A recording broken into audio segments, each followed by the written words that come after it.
जय हिंद साथियों, नमस्कार। एक बार फिर से आप सभी का हार्दिक स्वागत और हार्दिक अभिनंदन है। विभिन्न वनडे एग्जाम जो आपके होते हैं, एक दिवसीय परीक्षाएं होती हैं। उन परीक्षाओं में जो भी इस सब्जेक्ट से यानी इस इतिहास विषय से जो भी प्रश्न पूछे गए हैं पिछले 10 साल के इतिहास में, उसका मैं कलेक्शन लेके आता हूँ। उम्मीद है कि आप सभी लोग अच्छे से होंगे, प्रॉपर आपकी तैयारी चल रही होगी। आगे बढ़ने से पहले अगर आप चैनल पर पहली बार आए हैं, चैनल को सब्सक्राइब करके बेल आइकन को प्रेस कर दीजिएगा, क्योंकि ऐसे ही प्रतियोगी परीक्षाओं की दृष्टि से महत्वपूर्ण कंटेंट मैं आपको प्रोवाइड करता रहता हूं। आइए शुभारंभ करते हैं। भारतीय इतिहास की समस्या आपके साल होने जा रही है। अगर आपके पास 10 से 15 मिनट है अगले, तो तभी आप इस चैनल को ज्वाइन करिएगा, इस वीडियो को ज्वाइन करिएगा। और मेरी रिक्वेस्ट है कि इस सेशन को आप पूरा देखिएगा, अंत तक देखिएगा। 10 से 15 क्वेश्चन होंगे और निश्चित रूप से जो है इनके एक्सप्लेनेशन ऐसा होगा कि आप जो है आपका लगभग 20 से 30 क्वेश्चन आपके यहाँ पे तैयार हो जाएंगे। आइए शुभारंभ करते हैं। भारतीय इतिहास की अगर बात करिएगा, देखिए प्रश्न संख्या 1 की बात करिए तो यहाँ पे दिया गया है कि बेरोजगारों की सहायता के लिए दिल्ली के निम्नलिखित सुल्तानों में से किसने रोजगार कार्यालय की स्थापना की थी। एम्प्लॉयमेंट ऑफिस की स्थापना किसके द्वारा कराई गई है निम्नलिखित सुल्तानों में से, ये आपसे पूछा गया है ताकि बेरोजगारी की समस्या दूर हो सके। जैसे अपने यहाँ इस समय रोजगार कार्यालय होता है, जगह जगह खोला जाता है और नामांकन करवाया, तो वैसे ही ये व्यवस्था की गई थी। और किसके द्वारा की गई थी आपसे पूछा गया है। बलबन ऑप्शन में दिया गया है। बलबन है, अलाउद्दीन खिलजी है, मोहम्मद बिन तुगलक है, फिरोज शाह तुगलक है, और साथ ही साथ इनमें से कोई नहीं। बेरोजगारों के कल्याण के लिए किसके द्वारा जो है एम्प्लॉयमेंट ऑफिस की स्थापना की जाती है, वह आपसे पूछा गया है। इस प्रश्न का जो सही उत्तर आपका होगा, पहले मैं आपको बता दूं, इसके बाद चर्चा करते हैं। इस प्रश्न का जो सही उत्तर है ऑप्शन डी आपका यहाँ पर राइट हो जाएगा, फिरोज शाह तुगलक। एम्प्लॉयमेंट ऑफिस की इसने स्थापना की थी, रोजगार कार्यालय की स्थापना की थी।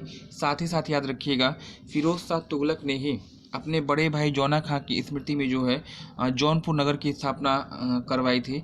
और याद रखिए जौनपुर शहर किस नदी के किनारे, यह भी आपसे पूछा जाता है, गोमती किनारे स्थित होगा। इसी फिरोज शाह तुगलक ने 5वीं मंजिल जो आपकी है कुतुब मीनार की 5वीं मंजिल का निर्माण कार्य पूरा कराया था। और साथ ही साथ इसी के द्वारा जो है, इसी फिरोज शाह तुगलक के द्वारा सिंचाई कर की स्थापना की जाती है। हाँ, सर्वनाम सिंचाई कर भी लगाया जाता है। तो इतनी चीज़ें हैं। पीडब्ल्यूडी की अगर बात कर लीजिए, लोक निर्माण विभाग की स्थापना की अगर बात कर लीजिएगा, तब भी इसका उत्तर आपका क्या हो जाएगा, यहाँ पे फिरोज शाह तुगलक हो जाएगा। तो इस प्रश्न का सही उत्तर आपका है फिरोज शाह तुगलक। और फिरोज शाह तुगलक के आगे पीछे जितने भी प्रश्न आपके बन सकते हैं वो मैंने आपको बता दिया है। चलिए अगला प्रश्न देखते हैं। प्रश्न संख्या अगर 2 की बात कर लीजिएगा, मॉडर्न हिस्ट्री का लिया गया क्वेश्चन है, इंपॉर्टेंट है। पूछा गया कि निम्नलिखित में से किस महिला क्रांतिकारी ने अपनी स्नातक की उपाधि ग्रहण करते वक्त अंग्रेजों के जो कुलाधिपति थे उन पे गोलियां चलाई थी। किस महिला क्रांतिकारी ने अपनी डिग्री को ग्रहण करते समय, उपाधि को ग्रहण करते समय अंग्रेज कुल अधिपति के ऊपर जो है गोलियां चलाई गई थी। ऑप्शन जो आपका दिया गया, वीना दास, शांति घोष दिया है, सुनीति चौधरी दिया है, कल्पना दत्त दिया है, और इनमें से कोई नहीं। तो ये जो है भारतीय क्रांतिकारी इतिहास से संबंधित ये घटना आपकी है। और इस प्रश्न का जो सही उत्तर आपका हो जाएगा ऑप्शन ए सही हो जाएगा। वीना दास जो है ये कारनामा करने वाली बनी थी। हालांकि उसी समय 3 लोगों ने स्नातक की उपाधि ग्रहण की थी। एक तो वीना दास थी, इनके साथ आपका सुनीति चौधरी थी और कल्पना दत्त थी। लेकिन जब भी पूछा जाता है कि किस महिला क्रांतिकारी ने जो है अंग्रेज के ऊपर गोली चलाई थी, तो आपका उत्तर यहाँ पे क्या हो जाएगा, वीना दास हो जाएगा। सेशन का अगला क्वेश्चन जो आपके लिए है, दिया गया है कि निम्नलिखित में से, देखिए थोड़ा सा लंबा क्वेश्चन है, इसको आपको ध्यान से पढ़ना होगा। निम्नलिखित में से कौन सा कथन मोहम्मद अली जिन्ना के संबंध में सही नहीं है। 3 कथन सत्य है, 1 कथन सत्य नहीं है, और वही आपको बताना है। क्या क्या दिया है वो देखिएगा। वो 2 राष्ट्र सिद्धांत के समर्थक थे, बिल्कुल कर्म से इनके पता चल गया था जब इन्होंने पाकिस्तान की मांग की थी। चलिए 1940 में उन्होंने 1940 मुस्लिम लीग के लाहौर अधिवेशन की अध्यक्षता की थी, यह भी बिल्कुल आपका राइट है। 4 कथन आपको दिया गया है, पूछा गया कौन गलत है। ऊपर के 2 तो आपके राइट हो गए हैं। हाँ, मुस्लिम लीग की अध्यक्षता इन्होंने की थी लाहौर अधिवेशन की। महात्मा गांधी के असहयोग आंदोलन में इन्होंने असहयोग किया था, मतलब साथ नहीं थे, तो ये भी आपका कथन सही है। ऑप्शन डी आपका क्या दिया है, वह सदैव डायरी रखते थे, यह भी देखिए। और एक ऑप्शन आपका और दिया है, उपयुक्त में से कोई नहीं। 5 ऑप्शन है, 5 में से 1 गलत है, 3 सही है। हाँ, वो आपको बताना है। तो सही को तो मैं आपको यहाँ टिक कर दे रहा हूँ। 2 राष्ट्र के समर्थक थे, बिल्कुल सही है। मुस्लिम लीग के अध्यक्ष बने थे, ये भी आपका सही है। असहयोग आंदोलन में भाग नहीं थे, ये भी सही नहीं है। ये सदैव डायरेक्ट, ये आपका जो है यहाँ पे क्या हो जाएगा, गलत होगा, असत्य होगा। वह सदैव डायरी नहीं रखते थे, ये आपका सही होता, लेकिन यहाँ पे रखने की बात कही गई है ना। चलिए, प्रश्न संख्या अगर यहाँ पे 4 की बात कर लीजिएगा, प्रत्यक्ष कार्यवाही दिवस कई बार एग्जाम में पूछा गया है। ऐसे दिवस है ना, सीधे सीधे वन लाइनर रूप में आपसे पूछ लिया जाता है। मुस्लिम लीग के द्वारा किस तिथि को प्रत्यक्ष कार्यवाही दिवस के रूप में मनाया जाता है, ये आपसे पूछा गया है। 16 अगस्त 1946, 15 अगस्त 1946, 17 अगस्त 1946 और 18 अगस्त 1946। सभी 1946 का घटनाक्रम है। डेट आपको पर्टिकुलर याद करना होगा। यहाँ पे जो सही उत्तर आपका होगा ऑप्शन ए हो जाएगा। 16 अगस्त सन 1946 को जो है मुस्लिम लीग के द्वारा सीधी कार्यवाही दिवस यानी प्रत्यक्ष कार्यवाही दिवस के रूप में मनाया जाता है। 5वां क्वेश्चन जो आपके लिए दिया गया है, इंपॉर्टेंट क्वेश्चन यह भी होगा, भारतीय राष्ट्रीय कांग्रेस संबंधित है, अध्यक्षों से संबंधित है। पूछा गया है, निम्नलिखित में से किस कांग्रेस अधिवेशन के अध्यक्ष के चुनाव में नेताजी सुभाष चंद्र बोस के द्वारा पट्टाभी सीतारामैया को पराजित किया गया था। इंपॉर्टेंट क्वेश्चन होगा और 10 साल का पेपर देखिएगा, निश्चित रूप से आपको यहाँ प्रश्न मिलने वाला है ना। इस प्रश्न से ज़्यादा महत्वपूर्ण इसकी व्याख्या होगी। इसकी व्याख्या को आप जरूर नोट करिएगा, क्योंकि निश्चित रूप से ये प्रश्न आपको किसी न किसी इस प्रश्न की व्याख्या से क्वेश्चन आपको मिल जाएगा। पहले मैं प्रश्न का उत्तर देता हूँ। प्रश्न आपसे ये पूछा गया था कि निम्नलिखित में से किस कांग्रेस अधिवेशन के अध्यक्ष के चुनाव में सुभाष चंद्र बोस ने पट्टाभी सीतारामैया को पराजित किया था। हरिपुरा अधिवेशन दिया है, वाराणसी अधिवेशन दिया है, बेलगाम अधिवेशन दिया है और त्रिपुरी अधिवेशन दिया है। पूछा गया है किसमें सुभाष चंद्र बोस ने पराजित किया था पट्टाभी सीतारामैया को। तो मैं इस प्रश्न का पहले सही उत्तर दे दूं, फिर इसकी बढ़िया से चर्चा की जाती है। देखिए, हाँ, ये आपका जो अधिवेशन था ऑप्शन डी 1939 1939 में आपका होता है त्रिपुरी अधिवेशन। और त्रिपुरा आपका कहाँ पड़ता है, त्रिपुरी कहाँ पड़ता है, मध्य प्रदेश में। 1939 के त्रिपुरी अधिवेशन में जो है अध्यक्ष पद को लेकर थोड़ा सा विवाद होता है। महात्मा गांधी जी क्या करते हैं, महात्मा गांधी जी ने कहा कि चूँकि 1 साल पहले 1938 में आपका क्या होता है, 1938 ईस्वी में हरिपुरा अधिवेशन गुजरात में हुआ था और इस अधिवेशन की अध्यक्षता जो है किसने की थी, नेताजी के द्वारा की गई थी, सुभाष चंद्र बोस के द्वारा की गई थी। 1 साल बाद 1939 में होता है त्रिपुरी अधिवेशन। इसमें अध्यक्ष पद को लेकर जो थोड़ा सा विवादित कंडीशन आ गई थी। महात्मा गांधी जी नेताजी सुभाष चंद्र को पुनः नहीं चाहते थे कि वे कांग्रेस की कमान को संभालें और इन्होंने सब पट्टाभी सीतारामैया को क्या किया था, समर्थन दिया था, है ना। चुनाव होता है, जनमत जो है नेताजी की तरफ था और एक बार फिर से नेताजी क्या हो जाते हैं, विजयी हो जाते हैं। लेकिन जब नेताजी को यह बात पता चलती है कि महात्मा गांधी जी उनके समर्थन में नहीं है, तो उन्होंने अपनी अंतरात्मा की आवाज़ पर 1939 के त्रिपुरा अधिवेशन में जो अध्यक्ष बने, मतलब इनका चुनाव हुआ था, उस अध्यक्ष पद को इन्होंने ठुकरा दिया और फॉरवर्ड ब्लॉक की स्थापना करते हैं कांग्रेस को छोड़कर। प्रश्न आपसे यह भी पूछा जाता है कि अध्यक्ष पद के विवाद के सॉल्यूशन के बाद, मतलब जब नेताजी ने अध्यक्ष पद को छोड़ दिया, चुने गए कौन, ये चुने गए थे पट्टाभी सीतारामैया भी हट गए पीछे, तो उस समय त्रिपुरी अधिवेशन के अध्यक्ष कौन बने थे, तो आप बता दीजिएगा, डॉक्टर राजेंद्र प्रसाद, है ना। ये तो त्रिपुरी संकट की बात हो गई। वाराणसी अधिवेशन की बात कर लीजिएगा। वाराणसी अधिवेशन आपका होता है 1905 में और इस अधिवेशन की अध्यक्षता महात्मा गांधी जी के राजनीतिक गुरु गोपाल कृष्ण गोखले ने की थी। गोपाल कृष्ण गोखले ने ही भारतीय सेवक समाज या सर्वेंट्स ऑफ इंडियन सोसाइटी की स्थापना की है, जो कि परीक्षा की दृष्टि से महत्वपूर्ण होगा। बेलगाम अधिवेशन 1924 में होता है, कर्नाटक में बेलगाम आपका पड़ता है और इसी अधिवेशन में जो है महात्मा गांधी जी ने कांग्रेस की अध्यक्षता की थी। और प्रश्न आपका यहाँ तक भी पूछा जाता है कि महात्मा गांधी जी के द्वारा कितनी बार कांग्रेस की अध्यक्षता की गई थी, तो आप बताइएगा, केवल 1 बार। और कहाँ पे, 1924 में बेलगाम अधिवेशन में, है ना। तो सभी अधिवेशन आपके यहाँ पे क्लियर हो जाते हैं, कोई दिक्कत नहीं। फिलहाल प्रश्न का उत्तर आपका क्या हो जाएगा, आपका ये होगा त्रिपुरी अधिवेशन में जो है नेताजी के स्थान पे नेताजी ने किसको हराया था, पट्टाभी सीतारामैया को। आज के सेशन का अगला क्वेश्चन, आज़ाद हिंद फौज के अधिकारियों को उनके लाल किले में चल रहे मुकदमे की तरफ से किसने वकालत की थी, उनके वकालत करने वाले वकील कौन थे, आपसे पूछा गया है। तेज बहादुर सप्रू हैं, चित्तरंजन दास हैं, मोतीलाल नेहरू हैं, भीमराव अम्बेडकर हैं या फिर इनमें से कोई नहीं है। अच्छा क्वेश्चन है, इन प्रश्नों की प्रकृति को नोट करिएगा। इन प्रश्नों को हो सके तो हूबहू अपने नोटबुक में लिख लीजिए, क्योंकि ये प्रश्न आपके निश्चित रूप से आपके मिलने ही वाले हैं। स्पेशली अगर आप आयोग का कोई पेपर दे रहे हैं, चाहे पीसीएस का हो, चाहे समीक्षा अधिकारी का हो, आरओ का हो, कोई भी पेपर हो, ऑप्शन आपका यहाँ पे सही हो जाएगा, ऑप्शन ए, है ना। तेज बहादुर सप्रू यह व्यक्ति थे, इन्होंने ही जो है आज़ाद हिंद फौज की तरफ से जो है मुकदमे की पैरवी की थी। इंकलाब जिंदाबाद का नारा किसने दिया था? चर्चित क्वेश्चन है, आसान भी होगा आप लोग के लिए। इंकलाब जिंदाबाद का नारा किसने दिया था?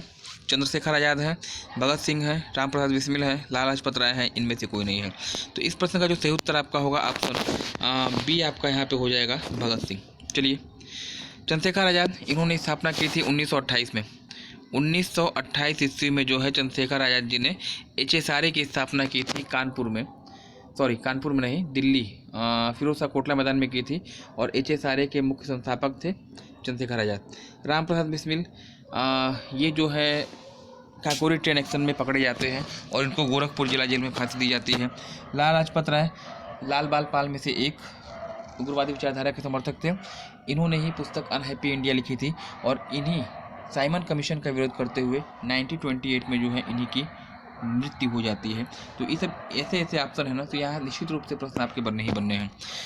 आज के सेशन का जो 8वां क्वेश्चन है दिया गया है कि निम्नलिखित में से कौन सुमेलित है, ये आपसे पूछा गया है। एक तरफ इमारत का नाम दिया है, दूसरी तरफ उसके प्रवर्तक का नाम दिया गया, कौन बनवाया है, कौन सुमेलित है, यानी एक सही है बाकी क्या है गलत है, सुमेलित को आपको बताना है। जामा मस्जिद दिल्ली में बाबर ने बनवाया है, बिल्कुल राइट है, ये तो बिल्कुल ही आपका राइट है, जामा मस्जिद बाबर। दीन पनाह कहाँ पड़ता है, तो आप बताइएगा। दीन पनाह आपका पड़ता है दिल्ली में, और ये हुमायूं, ये भी आपका सही है, उसका पुस्तकालय था और इसी की सीढ़ियों से गिर के जो है हुमायूं की मृत्यु हुई थी। हाँ, जहांगीरी महल अकबर के द्वारा बना, ये भी आपका राइट है, तीनों सही है। यानी ऑप्शन आपका यहाँ पे क्या हो जाएगा, कौन सुमेलित है, तो उपयुक्त सभी यहाँ पे सही हो जाएगा। प्रश्न संख्या 9 की अगर बात कर लीजिएगा, पुरंदर की संधि किस मुगल शासक के साथ हुई थी, ये आपसे पूछा गया है। एक तरफ तो आपके मुगल शासक कौन था, कौन सिग्नेचर किया था, ऑप्शन जो आपका दिया है जसवंत सिंह है, शाइस्ता खां है, जय सिंह है, उपयुक्त सभी है, या फिर इनमें से कोई नहीं है। किसने जो है शिवाजी के साथ संधि की थी, तो मुगल आपके थे जय सिंह, है ना। चलिए, सेशन का 10वां क्वेश्चन, भक्ति आंदोलन के निम्नलिखित नायकों में से कौन इस्लाम से सर्वाधिक प्रभावित था, यह आपसे पूछा गया है। नामदेव है, चैतन्य है, मीराबाई है, वल्लभाचार्य हैं, और इनमें से कोई नहीं। कौन भक्ति आंदोलन का नेता था जो इस्लाम धर्म से प्रभावित था, इस प्रश्न का जो सही उत्तर आपका हो जाएगा ऑप्शन ए, यहाँ पे होगा नामदेव। आज के सेशन का 11वां क्वेश्चन, निम्नलिखित में से किस आंदोलन से अरुणा आसिफ अली जुड़ी थी, किस आंदोलन से अरुणा आसिफ अली जुड़ी थी? असहयोग आंदोलन है, सविनय अवज्ञा आंदोलन है, भारत छोड़ो आंदोलन है, उपयुक्त सभी, या फिर इनमें से कोई नहीं। अरुणा आसिफ अली, अब यहाँ पे देखिए प्रश्न तो फंसेगा आपका, कुछ लोग ऐसे भी होंगे जो तीनों ही यहाँ पे लगाने जा रहा है ना। कुछ लोग ऐसे भी हैं जो मान रहे होंगे कि उपयुक्त सभी, इसका उत्तर क्या होगा, सही होगा, जो कि आप रॉन्ग होगा। इसका जो सही उत्तर है, इस प्रश्न का जो सही उत्तर है 1942 का होता है भारत छोड़ो आंदोलन। और इसी आंदोलन में आपकी अरुणा आसिफ अली के साथ 2 महिलाएं और थीं, उन्होंने जो है भूमिगत रेडियो का प्रसारण किया था क्रांतिकारी गतिविधियों को संचालित करने के लिए। तो अरुणा आसिफ अली किससे रिलेटेड है, भारत छोड़ो आंदोलन, बता दीजिएगा। आज के सेशन का 12वां क्वेश्चन इंपॉर्टेंट होगा, विनायक दामोदर सावरकर के द्वारा स्थापित गुप्त क्रांतिकारी संगठन का नाम क्या है? विनायक दामोदर सावरकर द्वारा स्थापित गुप्त क्रांतिकारी संगठन का नाम आपसे पूछा गया है। युगांतर समिति है, अनुशीलन समिति है, हिंदुस्तान रिपब्लिकन आर्मी है, उपयुक्त सभी, या फिर इनमें से कोई नहीं। तो याद रखिएगा, यहाँ जो प्रश्न आपका हो, देखिए युगांतर समिति इनसे संबंधित नहीं है। अनुशीलन समिति की अगर बात कर लीजिएगा तो अनुशीलन समिति बरिंद्र घोष संबंधित है। HRA चंद्रशेखर आज़ाद और भगत सिंह आपको संबंधित है। यहाँ पे जो आपका उत्तर होगा उपयुक्त सभी नहीं होगा, बल्कि ई होगा यहाँ पे राइट आंसर, क्योंकि इन्होंने विनायक दामोदर सावरकर ने क्या किया था, अभिनव